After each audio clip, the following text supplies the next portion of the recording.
Palavra da Verdade, a exposição bíblica com Hernandes Dias Lopes. É um privilégio estar com vocês. O fato de você e eu estarmos aqui hoje já é um grande milagre. Pessoas melhores do que nós já não estão mais entre nós. E se você e eu estamos aqui, é porque Deus ainda tem um plano a cumprir na nossa vida. Então eu quero compartilhar com você um texto da Escritura. Peço que você abra sua Bíblia comigo, no primeiro livro de Samuel, capítulo 1. Primeiro livro de Samuel, capítulo 1. Lido o texto, não feche a sua Bíblia, eu preciso que você acompanhe comigo a exposição da passagem bíblica. Está escrito o seguinte: houve um homem de Ramataim Zofim, da região montanhosa de Efraim, cujo nome era Eucana, filho de Jeroão, filho de Eliú, filho de Tou, filho de Zufi, efraimita. Tinha ele duas mulheres, uma se chamava Ana e a outra Penina. Penina tinha filhos, Ana porém não os tinha. Este homem subia da sua cidade de ano em ano a adorar e a sacrificar ao Senhor dos Exércitos em Siló. Estavam ali os dois filhos de Eli, Rofini e Finéias, como sacerdotes do Senhor. No dia em que Eucana oferecia o seu sacrifício, dava ele porções deste a Penina, sua mulher, e a todos os seus filhos e filhas. A Ana, porém, dava porção dupla, porque ele a amava, ainda mesmo que o Senhor a houvesse deixado estéril. A sua rival a provocava excessivamente para irritar, porquanto o Senhor lhe havia cerrado a madre. E assim o fazia ele de ano em ano, e todas as vezes que Ana subia à casa do Senhor, a outra irritava pelo que chorava e não comia. Então Eucana, seu marido, lhe disse: Ana, por que choras? E por que não comes? E por que estás de coração triste? Não te sou eu melhor do que 10 filhos? Após terem comido e bebido em Siló, estando Eli, o sacerdote, assentado numa cadeira junto a um pilar do templo do Senhor, levantou-se Ana e com amargura de alma orou ao Senhor e chorou abundantemente e fez um voto dizendo: Senhor dos exércitos, se benignamente atentares para a aflição da tua serva, e de mim te lembrares, e da tua serva te não esqueceres, e lhe deres um filho varão, ao Senhor o darei por todos os dias da sua vida, e sobre a sua cabeça não passará navalha. Demorando-se ela no orar perante o Senhor, passou ele a observar-lhe o movimento dos lábios, porquanto Ana só no coração falava. Seus lábios se moviam, porém não se lhe ouvia voz nenhuma. Por isso ele a teve por embriagada e lhe disse: Até quando estarás tu embriagada? Aparta de ti esse vinho. Porém Ana respondeu: Não, Senhor meu, eu sou mulher atribulada de espírito, não bebi nem vinho nem bebida forte, porém venho derramando a minha alma perante o Senhor.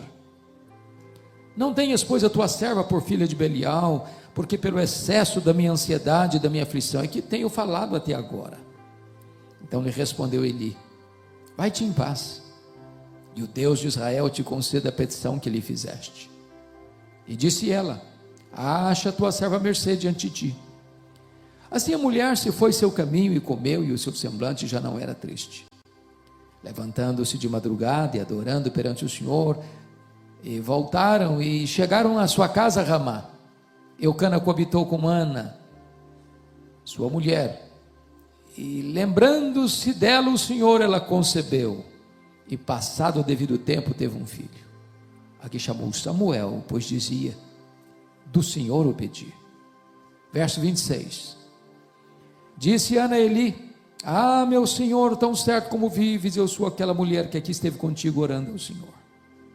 Por este menino orava eu, e o Senhor me concedeu a petição que eu lhe fizera, pelo que também o trago como devolvido ao Senhor por todos os dias que viver, pois do Senhor o pedi. E eles adoraram ali o Senhor. Amém. Amém. Eu tenho alegria de compartilhar com vocês hoje sobre o seguinte tema: Não desista de seus sonhos. Não desista de seus sonhos. Era o ano de 1952, na Nova Zelândia, quando um grande esportista preparava-se para a maior aventura da sua vida: escalar o monte mais alto do planeta, chegar ao topo do Pico Everest, com mais de 8.800 metros de altitude. Edmund Hillary era este homem. Ele treinou, se preparou. Entretanto, no dia que partiu para realizar o seu sonho, ele fracassou. Não conseguiu chegar. Meses depois, ele foi convidado para dar uma palestra em Londres, na Inglaterra. E quando ele chega no auditório, toma um susto, porque eles haviam colocado uma grande gravura do Monte Everest na parede. Ele entrou, olhou para a gravura, baixou a cabeça, cabisbaixo, dirigiu-se à plataforma. Quando passaram-lhe a palavra, por um instante ele esqueceu o seu auditório, voltou-se para a gravura e disse: Monte Everest, da primeira vez tu me derrotaste. Tu não podes crescer mais, mas eu ainda estou crescendo. Da próxima vez, eu te vencerei. 6 meses depois, Edmund Hillary era o primeiro homem na história da humanidade a chegar no topo do Pico Everest, deixando-nos um legado. Não desista de seus sonhos. Eu sei que vocês têm sonhos, todos nós os temos. Quem não sonha não vive. Quem desistiu de sonhar, desistiu de viver. Mas é provável que neste auditório tenha alguém que já perdeu os seus sonhos pelas estradas da vida. Talvez haja entre nós aqui hoje alguém que já viu os seus sonhos mais bonitos se transformando em pesadelo. Talvez alguns aqui até mesmo já enterraram os seus sonhos e colocaram uma lápide com a seguinte inscrição: aqui jaz os meus sonhos. Mas nesta noite eu quero encorajar você a trazer de volta esses sonhos e a colocá-los na presença de Deus, porque estamos diante daquele para quem não há causa perdida, não há impossíveis. Hoje, nesta noite, Deus pode ressuscitar os seus sonhos e realizar um milagre na sua vida. Esse texto nos fala de uma mulher que tinha um sonho legítimo, um sonho bonito, um sonho de ser mãe, mas ela é estéril, seu ventre é um deserto, seu sonho, uma impossibilidade intransponível. Eu fico imaginando e pensando que se Ana vivesse hoje, na nossa geração, ela enfrentaria pelo menos 3 abordagens. Talvez a primeira fosse a seguinte: ô Ana, você é uma mulher tão crente, você ora tanto, mas você está doente, você precisa examinar com mais detalhe a sua árvore genealógica, Ana, porque é muito provável que haja alguma maldição hereditária incrustada aí na sua família. Enquanto você não quebrar essa maldição, você não vai ser curada. Só que o problema de Ana não era a maldição hereditária. Se Ana vivesse hoje, talvez alguém chegaria para ela como os amigos de Jó, dizendo: Ana, toda causa tem um efeito, todo efeito tem uma causa. Para você estar doente, tem coisa errada na sua vida, tem pecado escondido, Ana. E enquanto você não confessar esse pecado, você não vai ser curada. Só que o problema de Ana não era pecado escondido. Se Ana vivesse hoje, talvez alguém mais audacioso chegaria para ela para dizer o seguinte: ô Ana, deve ter algum demônio da esterilidade escondido na sua vida, você precisa ir num culto de libertação. Enquanto esse demônio não for expulso, você não vai ser curada. Só que o problema de Ana não era demônio. Queria que você olhasse comigo aí o versículo 5. Porque no versículo 5 está escrito aí que foi Deus quem a deixou estéril. E eu queria que agora você olhasse o versículo 6. Porque no versículo 6 está escrito que foi Deus quem cerrou a sua madre. De tal maneira que a doença de Ana não tem a ver com maldição hereditária. A doença de Ana não tem a ver com pecado escondido. A doença de Ana não tem a ver com demônio. A doença de Ana tem a ver com Deus. E talvez isso dê um nó na sua cabeça. Porque você pode estar perguntando, bom, mas se Deus é bom e Ele é. Se Deus tem o melhor para nós e Ele tem. Como é que Deus pode adiar os nossos sonhos e os nossos sonhos mais legítimos? Pois é sobre isso que eu quero conversar com você nesta noite. Em primeiro lugar, Deus adia os nossos sonhos para nos ensinar a verdade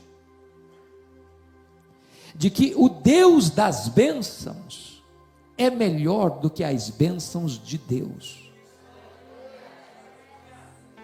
A maior necessidade sua e minha não é da bênção, é do abençoador.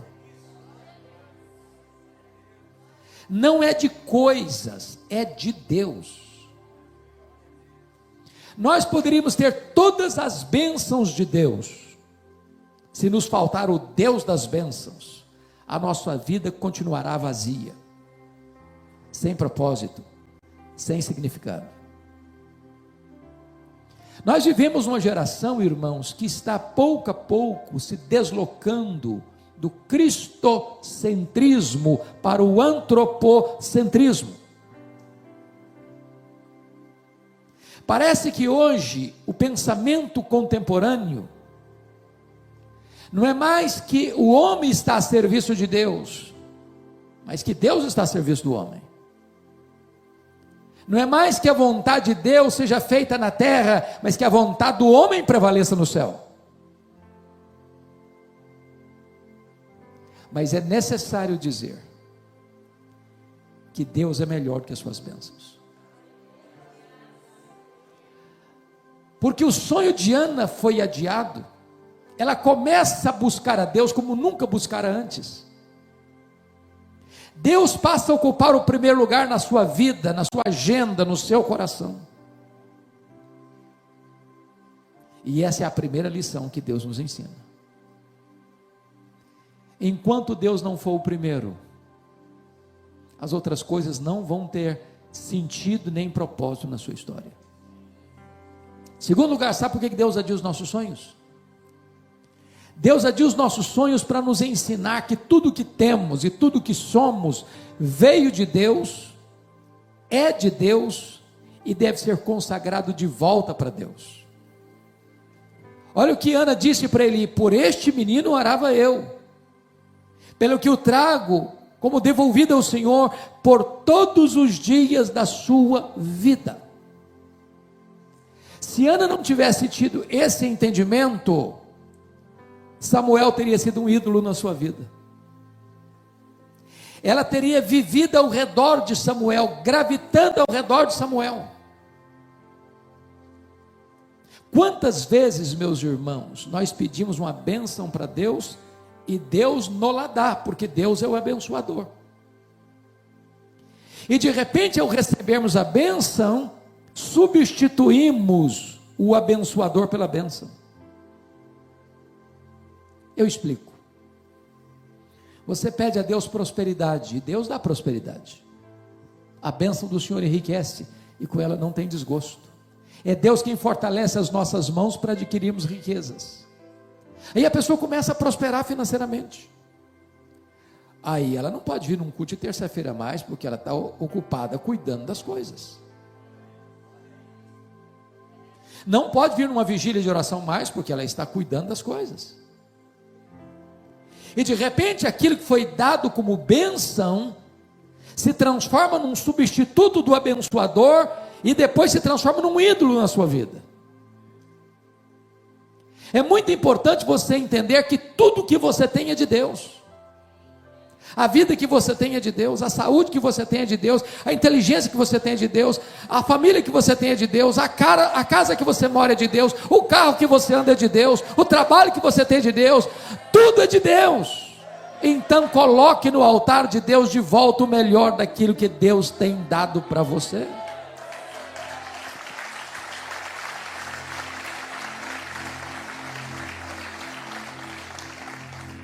Terceiro lugar, sabe por que Deus adia os nossos sonhos?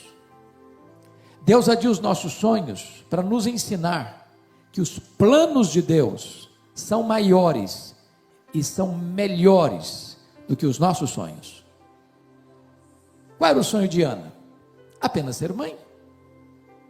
Qual era o projeto de Deus para Ana? Que ela fosse mãe do maior profeta, do maior sacerdote, do maior juiz de Israel, do homem que haveria de trazer de volta a nação apóstata para a presença de Deus. Quando Deus está em silêncio, ou demorando, não é porque Ele está indiferente, é porque Ele está preparando algo maior e melhor para a sua vida.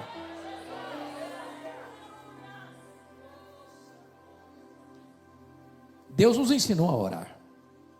O Senhor Jesus nos ensinou a orar. E quando nos ensinou a orar, Ele nos ensinou assim: pedi e dar-se-vos-á, buscai e achareis, batei e abrir-se-vos-á, porque todo o que pede, recebe, todo o que busca, encontre, todo o que bate, abrir-se-lhe-á. Foi o que Ele ensinou. Mas às vezes nós entendemos o contrário. Às vezes nós entendemos assim: todo o que pede, recebe.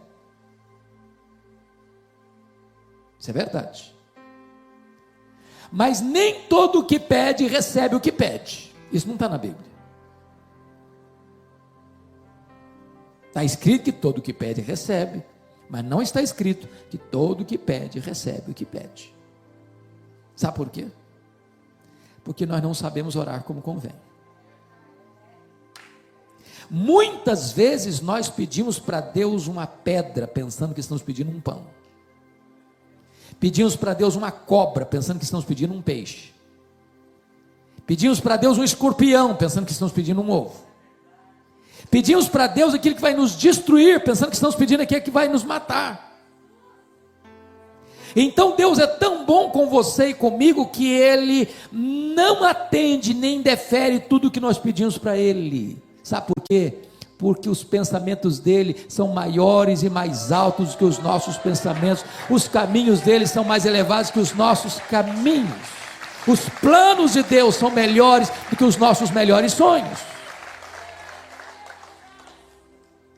Pense comigo em José. Ele estava preso, ele era inocente, passou os melhores anos da sua vida numa cadeia, numa masmorra. Ele rogou ao copeiro do faraó para lembrar-se dele, e o copeiro do faraó saiu da prisão, esqueceu-se de José, e ele ficou mais 2 anos mofando na cadeia. E você pergunta: mas onde está Deus, que deixa um filho seu inocente, numa prisão imunda? Por que Deus não tirou José 2 anos antes, quando ele queria sair de lá? Se José tivesse saído da prisão quando ele queria sair da prisão, o máximo que ele teria sido era um bom lavador de copos no palácio do faraó. Mas naqueles 2 anos Deus estava construindo a rampa do palácio para ele sair da cadeia e ser governador do Egito. Deus age no seu tempo, Deus age da sua maneira, Deus age para o louvor da sua glória. Deus trabalha por nós e não contra nós. Os planos de Deus são melhores que os nossos melhores sonhos. Mas em quarto lugar, por que Deus adia os nossos sonhos? Deus adia os nossos sonhos porque Ele é Deus, que faz todas as coisas conforme o conselho da sua vontade, e não precisa pedir licença nem permissão para você e para mim para fazer. Veja comigo o capítulo 2, versículos 6 a 8, no cântico de Ana, o que ela disse: O Senhor é o que tira a vida e a dá, faz descer a sepultura e faz subir. O Senhor empobrece e enriquece, abaixa e também exalta. Levanta o pobre do pó e desde o monturo exalta o necessitado, para o fazer assentar-se entre príncipes. Você e eu conhecemos pessoas que até bem intencionado, e até tentando demonstrar uma fé robusta, beiram a blasfêmia. Quando chegam para Deus e dizem assim: Deus, eu ordeno, Deus, eu proíbo, Deus, eu decreto, e ai de Deus se não atender. Até parece que essas pessoas estão assentadas num alto e sublime trono, e Deus assentado ao escabelo de seus pés. Que bobagem, que tolice. O Deus a quem servimos está assentado num alto e sublime trono, e a sua glória enche a terra. O Deus a quem servimos faz todas as coisas conforme o conselho da sua vontade. Ele não pode ser pressionado nem colocado contra a parede. Ele é Deus, Ele é soberano, Ele está no controle do universo. Seu Filho, o nosso amado Redentor, o Cordeiro que foi morto, mas está vivo pelos séculos dos séculos, a raiz de Davi, o leão da tribo de Judá, está com o livro da história nas suas mãos, e Ele quem governa os destinos da história, e da sua vida e da minha vida. Agora, quando Deus age, ninguém pode impedir a sua mão de agir. Porque algumas pessoas hoje dizem: não, o tempo dos milagres acabou, isso foi lá na época dos apóstolos, hoje não tem mais não. Mas nem você nem eu encontramos nenhum versículo na Bíblia que diz assim: Deus aposentou, Deus mudou. Não, Deus é o mesmo, ontem, hoje, para sempre o mesmo. Ele faz tudo quanto Ele quer, quando Ele quer, onde Ele quer, da forma que Ele quer, com quem quer, para o louvor da sua glória. Precisa pedir licença, Ele é Deus. Eu fico imaginando que Ana, como mulher crente que era uma pessoa esclarecida, e por ser esclarecida, eu acho que Ana deve ter buscado na época todos os médicos de Ramá, para buscar a cura da sua enfermidade. Toda mulher, sem exceção, gosta de andar com a bolsa tiracolo, não é verdade? Toda. Eu acho que ela carregava nessa bolsa os últimos exames da junta médica de Ramá, dizendo assim para ela: ô Ana, não tem jeito, seu caso não tem jeito. Mas Ana não entendia uma coisa: se Deus quiser, tem jeito. Porque a última palavra não é da ciência. Estamos muito acostumados nesses dias de pandemia, as autoridades dizer que é a luz da ciência, a luz da ciência. Alguns chegam quase a dizer que a ciência é a luz que vinda ao mundo e ilumina todo homem. A todo homem. Bobagem. A última palavra não é da ciência. A última palavra não é da medicina. A última palavra é do Deus vivo. Se Ele quiser, tem jeito. É por isso que Ana ora, é por isso que Ana espera um milagre, é por isso que Ana insiste com Deus.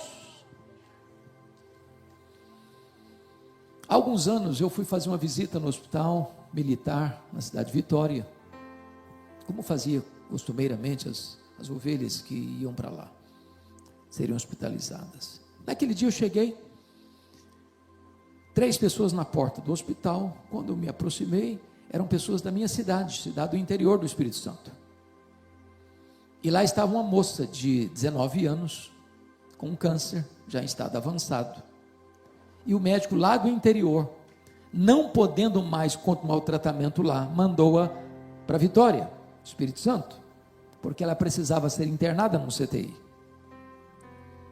ela não tinha plano de saúde, não tinha vaga no CTI. Eu conversei com o diretor do hospital, disse, hoje eu não posso receber, não tem vaga. Um pouco frustrado, eu retorno à porta do hospital e disse para ela, olha filha, aqui não tem jeito.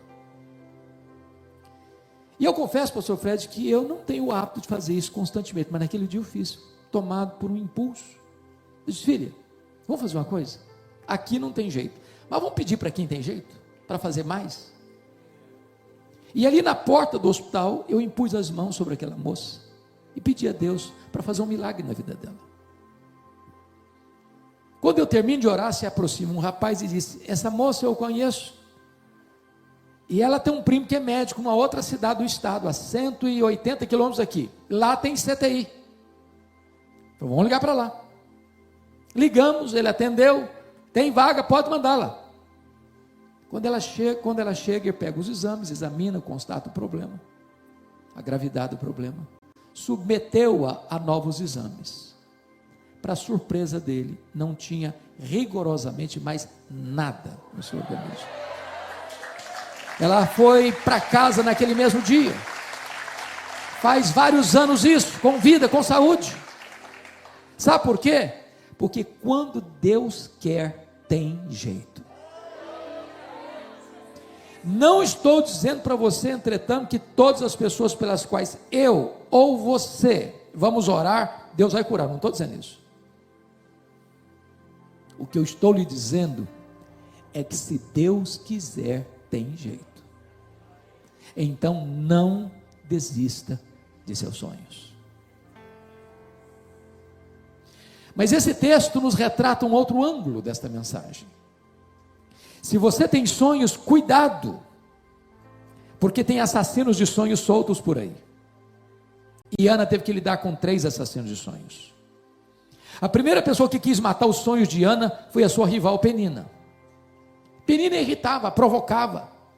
Sobretudo quando Ana subia à casa de Deus, ela provocava a Ana de tal maneira que a Ana começava a chorar, perdia o apetite, entrava em depressão. Eu não sei o que é que Penina dizia para Ana, mas uma coisa eu tenho certeza: Penina não era uma mulher de Deus, porque gente de Deus não vive para infernizar a vida dos outros. Gente de Deus é bálsamo, gente de Deus é aliviador de tensões. Mas eu acho que à luz do versículo 6, o que Penina dizia para Ana era o seguinte: ô Ana, você é tão crente aí, você vai tanto à igreja, você ora tanto, está aí doente. Eu não vou à igreja igual a você, eu não oro igual a você, eu não fico diante de Deus igual a você, estou aqui com saúde, cheia de filhos. Se esse negócio de orar, Ana, funcionasse mesmo, você não estaria nessa. Você conhece gente assim? Cuidado com essa gente. Eles querem matar os seus sonhos. Eles querem dizer para você que se você é crente, você nunca vai ficar doente, você nunca vai ter problema na família, você nunca vai ter problema financeiro. Isso não é verdade. Jesus nunca prometeu nem para você, nem para mim, que nós nunca teríamos aflições nessa vida. O que Ele prometeu é estar conosco todos os dias, até a consumação dos séculos. A segunda pessoa que quis matar os sonhos de Ana foi o sacerdote Eli. Todo ano Ana subia, todo ano para Siló. Lá estava Eli, lá estava Rofeni, lá estava Finéias. Não consta a Bíblia em nenhuma dessas idas que nem Eli, nem Rofeni, nem Finéias olhasse para Ana, orasse com Ana, chorasse com Ana, intercedesse por Ana. A primeira vez que Eli se dirigiu a Ana foi para sacar contra ela um pesado libelo acusatório, chamando-a de bêbada dentro da igreja. Filha de Belial. Eu te acho, pastor Fred, que se a Ana fosse membro de uma das nossas igrejas aqui, dos nossos dias, eu acho que ela ia sair da igreja. Eu acho. Por muito menos as pessoas se melindram. Eu acho que ela ia fazer um pouco mais. Eu acho que ela ia fazer uma campanha para tirar o pastor Eli da igreja. Mas Ana é uma mulher madura. Porque tem crente hipersensível, cristal, qualquer coisinha se melindra. Ela disse: não, meu senhor, não estou bêbada não, eu sou uma mulher atribulada de espírito, o que eu estou fazendo é derramando a minha alma perante o Senhor. Não tenhas, portanto, a tua serva como filho de Belial. Não permita que os seus sonhos sejam tirados de você, nem dentro da igreja. A terceira pessoa que quis matar os sonhos de Ana foi seu marido, Eucana. Eucana era um maridão, presente, amoroso, provedor, maridão. Mas o Eucana tinha um pequeno problema: cabeça dura demais para acreditar em milagres. Eu conhecia a história bíblica. Ele sabia que as 3 mulheres dos 3 patriarcas da Bíblia eram estéreis, todas bonitas, é verdade. Sara muito bonita, Rebeca muito bonita, Raquel muito bonita, mas as 3 estéreis. E Deus as curou. Eu conhecia essa história. Você não vê Eucana junto com Ana quando ela está chorando e orando. Não consta a Bíblia que ele estivesse dizendo: ó filha, eu vejo você insistir com Deus, conta comigo, eu vou orar com você. Quem sabe Deus não escuta. Não escuta, você não vê isso na Bíblia. Mas você vê o que está escrito no versículo 8, olha aí comigo. E eu vou parafrasear o versículo 8, eu acho que foi mais ou menos o seguinte: um dia eu chamo a Ana para uma conversa. Aquela conversa que o marido tem com a esposa no quarto, com a porta trancada. Ô Ana, vem cá, preciso bater um papo com você. Ô minha filha, eu não aguento mais ver você chorar não. Está virando uma obsessão na sua vida, está virando uma doença. Você tem que parar com isso. Aliás, você sabe pela junta médica de Ramá que não tem cura. Para que você insiste? Larga a mão desse sonho, mulher. Viva a vida. Aliás, Ana, tem outra coisa. Você não está curtindo o maridão que você tem. Você não sabe, Ana, que eu sou melhor que 10 filhos para você. Se fosse hoje, eu diria assim: ô Ana, pensa em mim, liga para mim, chore por mim, não chore por ele, Ana. Assassino de sonhos. Cuidado, porque os assassinos de sonhos podem estar muito mais perto de você do que você imagina. Cuidado. Não desista de seus sonhos. Mas eu quero concluir com um último ponto. E o último ponto significa: o que eu vou fazer quando os meus sonhos estão sendo adiados? Ana nos ensina 3 coisas. Primeiro, se os seus sonhos estão sendo adiados, continue crendo, continue orando, continue chorando, continue insistindo com Deus, continue aguardando uma intervenção sobrenatural de Deus na sua vida. Às vezes nós desistimos no limiar da vitória. Então chore um pouco mais, então ore um pouco mais, então jejue um pouco mais, então persevere um pouco mais. Meus irmãos, quantos casamentos acabaram quando se tivesse um pouquinho mais de paciência, um pouquinho mais de amor, um pouquinho mais de tolerância, esse casamento teria sido recuperado.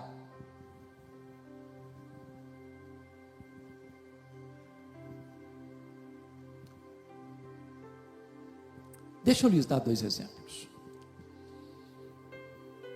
Eu acho que todos vocês já ouviram falar em Norman Vincent Peale, pastor metodista, que escreveu o seu primeiro livro, O Poder do Pensamento Positivo. E é um drama para o escritor publicar numa boa editora o seu primeiro livro. É um drama. E ele procurou aquela outra editora, todas fecharam as portas para ele. E ele ficou muito frustrado. Chegou em casa, jogou os rascunhos do livro no lixo e disse: no lixo vão ficar os meus sonhos de ser um escritor. Dona Ruth, sua mulher, mais crente e mais otimista do que ele, como via de regra as mulheres são, disse: eu acredito nos seus sonhos, vou lutar por eles. Catou os rascunhos do lixo de novo, começou a bater em outras portas, em outras editoras. Encontrou uma editora que se interessou pelo livro. Resultado: este livro é um dos maiores best-sellers da literatura cristã. já vendeu mais de 40 milhões de exemplares. Estavam no lixo. Não desista de seus sonhos. Não desista de seus sonhos. Deixa eu lhe dar um segundo exemplo. Eu gosto muito de política, acompanho política desde a minha infância. E um dos homens que me marcam profundamente é Franklin Delano Roosevelt. Estudou em Harvard, em Colômbia. Entrou na política. Fez um trabalho brilhante. Mas o sonho da vida dele era ser presidente dos Estados Unidos da América. Entretanto, com 39 anos de idade, ele sofreu poliomielite e foi para uma cadeira de rodas, paraplégico. Alguém chega para ele e diz: numa cadeira de rodas você nunca vai ser presidente dos Estados Unidos da América. Ele respondeu: eu nunca vou desistir. Foi o único homem até hoje na história americana que foi eleito e reeleito presidente dos Estados Unidos da América 4 vezes consecutivamente numa cadeira de rodas. Não desista de seus sonhos.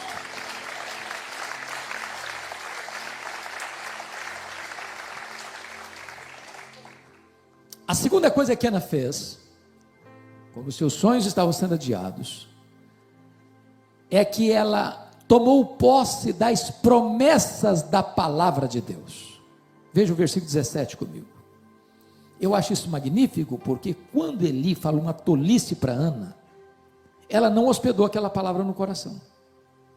Você e eu conhecemos pessoas doentes emocionalmente, porque um dia o pai, a mãe, o marido, a esposa, o noivo, a noiva, o patrão, o professor, falam uma palavra atravessada, e essa palavra entrou como uma flecha venenosa no coração, e a pessoa adoeceu dali para frente.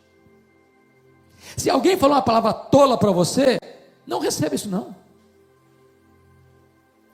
Mas o que me encanta é que o mesmo homem que falaram uma tolice para Ana, chamando-a de bêbada, agora abre a boca e é um profeta de Deus.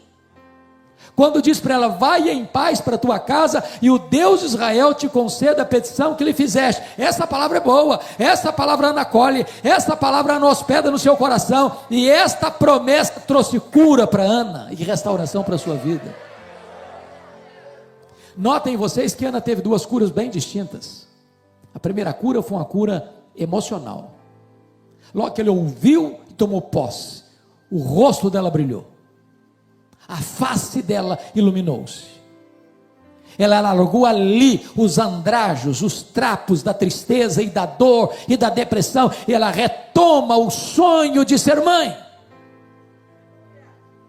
Mas diz a Bíblia que ela então vai para Ramá, coabita com seu marido, e Deus se lembrou dela, e ela concebeu e deu à luz a um filho, a quem pôs o nome de Samuel.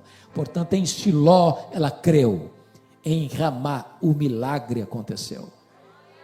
Em Shiló ela tomou posse da promessa, em Ramá a cura aconteceu. Primeiro você crê, depois você vê a glória de Deus.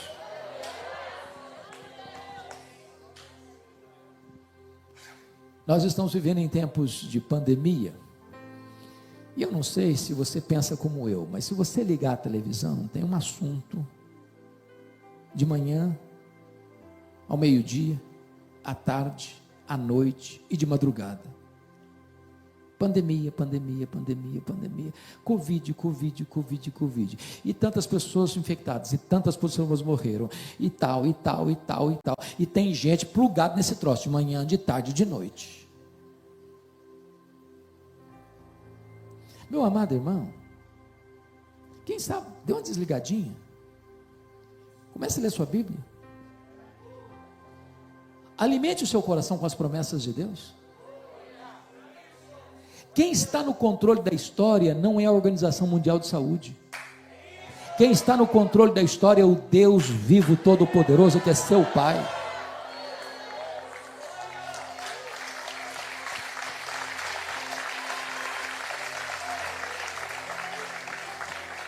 Aproprie-se das promessas da palavra de Deus, porque nenhuma das promessas de Deus cai por terra. Ele vela pela sua palavra em a cumprir.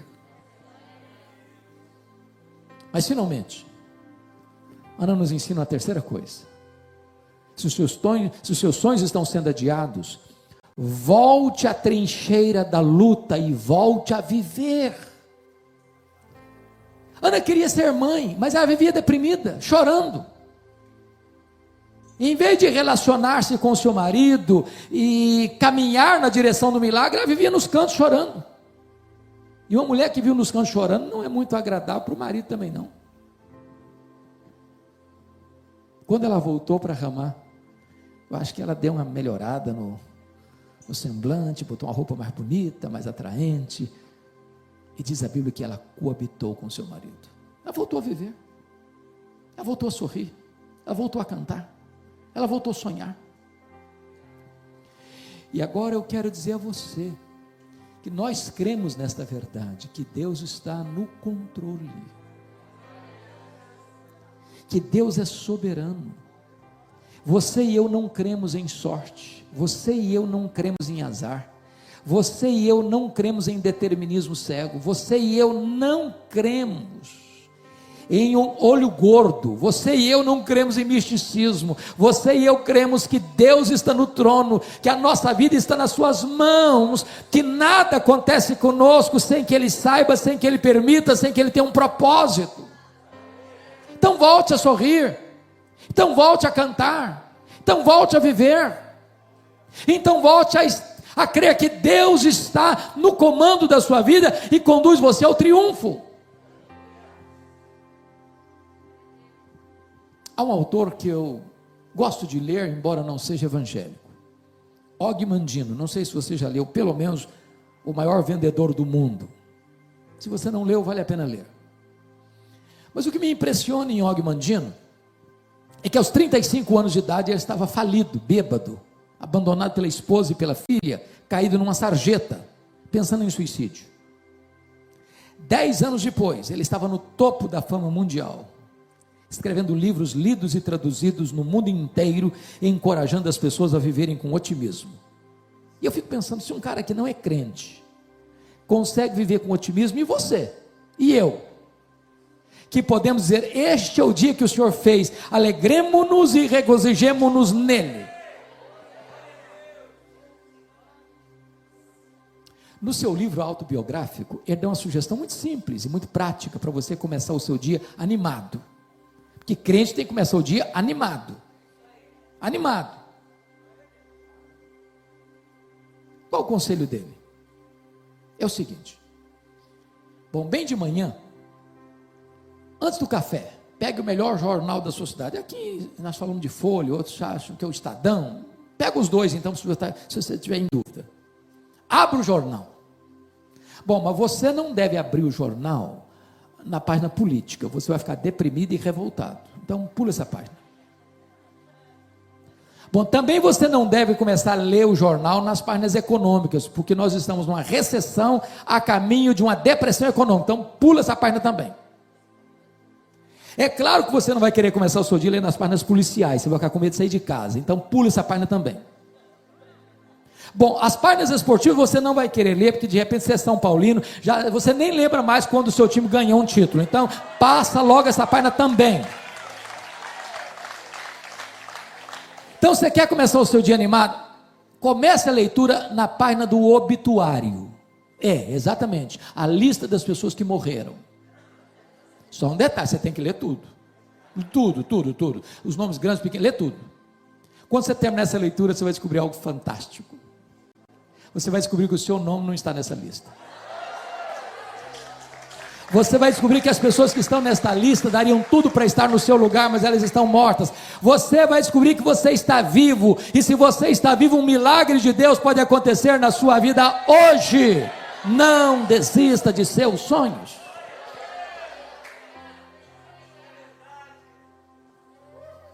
Esta mensagem tem um sabor muito especial para mim, porque eu sou fruto de um sonho.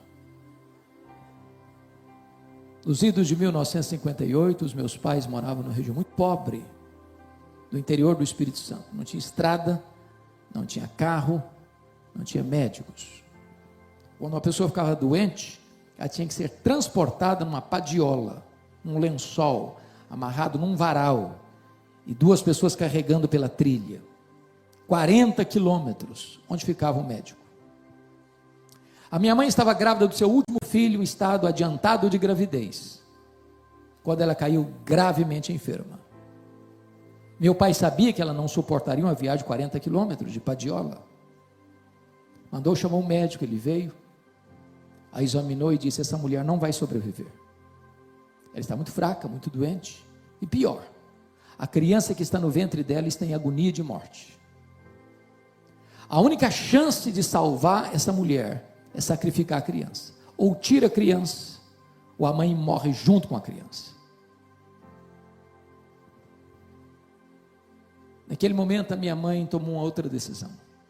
E disse: eu não abro mão desse filho. Eu não desisto desse filho. Eu estou pronto a morrer com ele. Eu estou pronto a morrer por ele. Mas eu não desisto dele. E ali ela fez um voto para Deus. E disse: meu Deus, se tu poupares a minha vida, se tu poupares a vida do meu filho, eu consagro este filho para ti, para que ele seja um pastor e pregador da tua palavra. Deus ouviu a oração da minha mãe, e eu nasci.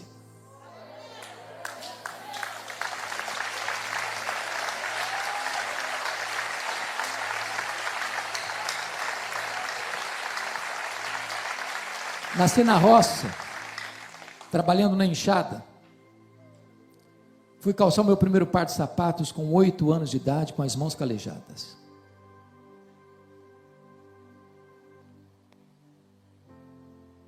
Naquela região só tinha escola, na época, chamada de primária. Nunca ninguém tinha saído dali para fazer além de 4ª série primária. E desde criança, que eu entendo por gente, uma sede enorme de estudar, de aprender. Na minha casa não tinha livros, só tinha um dicionário velho, rasgado. Com 10 anos de idade eu comecei a decorar aquele dicionário. Entrei na escola com 8, com 12 anos eu tinha terminado o primário. Com 12 anos eu nunca tinha visto uma televisão. Com 12 anos eu nunca tinha visto uma luz elétrica, uma lâmpada elétrica. Com 12 anos eu nunca tinha visto uma cidade. Com 12 anos, a minha professora que me alfabetizou estava se mudando da roça para a capital do estado. E sabendo o meu sonho de estudar, ela me perguntou: você tem coragem de vir comigo? E eu, que nunca tinha dormido uma noite fora de casa, disse para ela: se os meus pais deixarem, eu vou.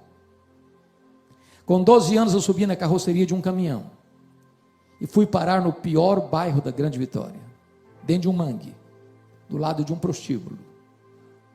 Um barraco de tábuas de 4 cômodos, com 10 pessoas.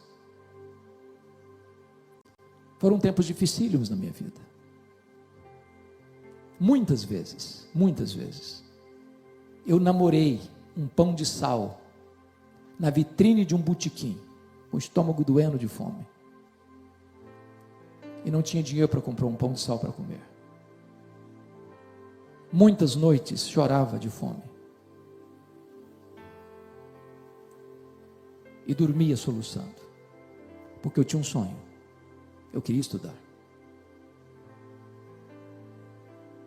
Mas o meu sonho desde criança, pasmem vocês, era ser político e advogado. Na minha época, os comícios eram feitos na praça, os palanques, e enquanto o último orador não descia do palanque, eu não ia embora. No dia que fiz 18 anos, eu tirei meu título e me filiei num partido. E eu tinha sonhos. E a minha mãe, sábia que foi, nunca me contou o propósito dela com Deus. Porque ela não queria que eu fosse induzido para um seminário, queria que Deus me chamasse. Até o dia que eu conversava com um líder da igreja, um presbítero, e dizia para ele: olha, presbítero, quando eu realizar meus sonhos de ser um advogado, de ser um político, eu quero entrar num seminário e me preparar para servir a Deus melhor. Este homem, com a autoridade de Deus, botou o dedo no meu nariz e disse: você quer dar as sobras para Deus. Deus quer você hoje, Deus quer você agora, Deus quer a sua juventude, Deus quer a sua inteligência, Deus quer você por completo. E agora, aquilo entrou no meu coração como uma flecha, e a partir dali, eu abri mão dos meus sonhos, e abracei os sonhos de Deus.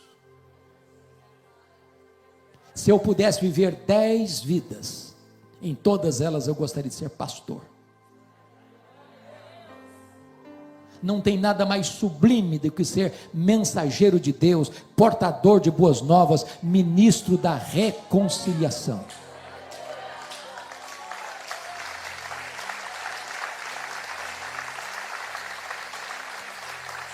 A minha mãe era uma mulher analfabeta, nunca teve o privilégio de sentar num banco de escola. Ela amava Jesus e amava a leitura da Bíblia, mas ela não sabia ler. E um dia, chorando na sua casa, saiu para o quintal, tropeça numa cartilha suja, rasgada, e chorando diz: meu Deus, me ajude a entender isso aqui. E ela aprendeu a ler naquela cartilha, e lia fluentemente a sua Bíblia.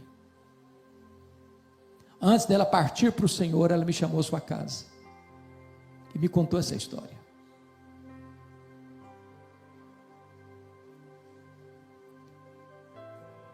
E eu confesso que eu chorei muito com ela. E ela me disse algo que nunca mais posso esquecer. Ela me disse: meu filho, durante todos esses anos, eu nunca deixei de me levantar de madrugada, dobrar os meus joelhos e orar para Deus levantar você, para Deus capacitar você. E eu disse: mamãe, a senhora está me ensinando as coisas mais importantes da minha vida. A senhora está me ensinando que um filho nunca é pobre quando tem uma mãe que ora por ele. A senhora está me ensinando que o importante não são os meus sonhos, são os planos de Deus. Então me perdoe de mudar meu tema. Se preciso for, abra mão dos seus sonhos. Desista dos seus sonhos. Mas nunca abra mão do plano de Deus para a sua vida. Que Deus nos ajude. Que Deus nos abençoe. Que Deus enche o nosso coração de doçura nesta noite. Eu quero orar por você. Fique em pé onde você está. Se não tivéssemos nessa conjuntura, convidaria você para vir aqui, mas eu sei que nós não podemos fazer isso. Então, aí no seu lugar. Mas eu quero orar por algumas coisas específicas. E eu peço que volte.